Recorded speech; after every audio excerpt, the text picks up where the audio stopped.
ikigo cy'igihugu cy'ubugenzacyaha cyo kiributsa abantu ko ubu mwirinde abatekamutwe mube maso igihe cyose hari umuntu uguhamagara gusaba amafaranga, hari umuntu uguhamagara gusaba ngo mokashi mukode. Abo ni abamamyi, ni abatekamutwe, tubirinde. Ubugira amakenga, ukunde kugira amakenga burya. Ni ukuvuga ngo igihe cyose icyo kibazo kikubayeho wihutire guhamagara rimwe 666.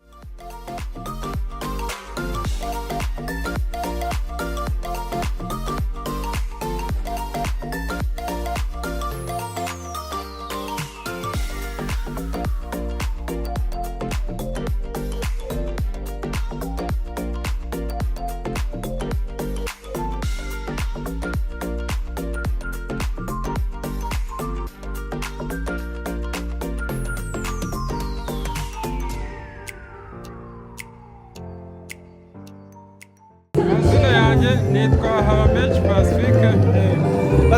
Twashaka kukubaza ikigendanye n'abatekamutwe kuri telefone, waba bazi? Ndabazi cyane. Watubwira ukuntu bazi wowe?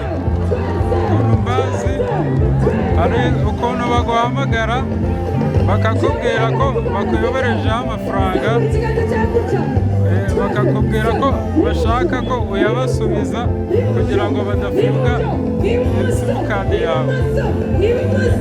Ariko se ubona uruhare umuntu agiramo kugira ngo bamwibe rwaba ari uruhe? Uruhare agiramo iyo bamuhamagaye bakamubwira ko bamuyoberejeho amafaranga, ntago we ahita acekinga nka balance arebe mu by'ukuri ko ayo mafaranga yamugezeho.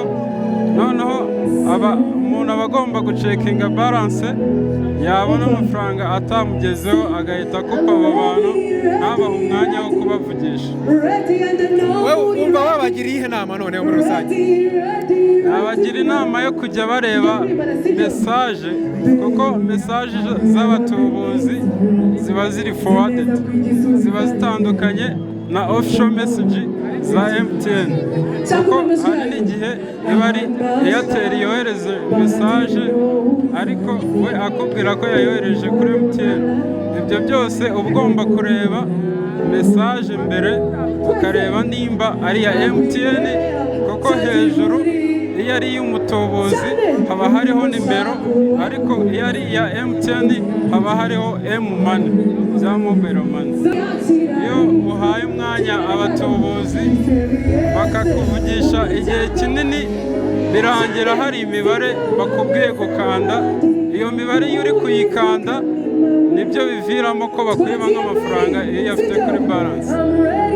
Ubu se umugize icyo kibazo wabuze ahantu yaba yagana uwagize ikibazo nk'icyo ngicyo? Iyo ugize ikibazo cy'umutubuzi ubundi uhamagara ku 100 bakagufasha, cyangwa ukegera MTN, cyangwa ukaba wajya no kuri RIB bagakurikirana iyo nimero iri gukora ubwo butubuzi. Murakoze cyane.